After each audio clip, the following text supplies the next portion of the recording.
बोलो शंकर भगवान की जय, बोलो माता पार्वती की जय। हर हर महादेव। कहो भोला नजर घुमाए के, कहो भोला नजर घुमाए के। जमुना के तरला हो सरजू के तरला, जमुना के तरला हो सरजू के तरला। गंगा के तार दियला जटावा सजाए के, ताका हो भोला नजर घुमाए के, ताका हो भोला नजर घुमाए के।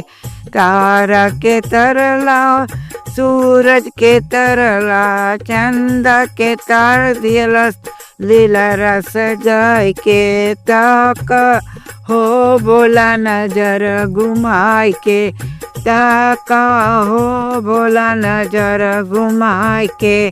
बिच्छू के तरला हो जमड़ू के तरला, सरफ के तार दियला गरवा में डार के। ताका हो भोला नजर घुमाए के, ताका हो भोला नजर घुमाए के। भभूति के तरला हो मेरी गा के तरला, भूति के तरला हो मेरी गा के तरला।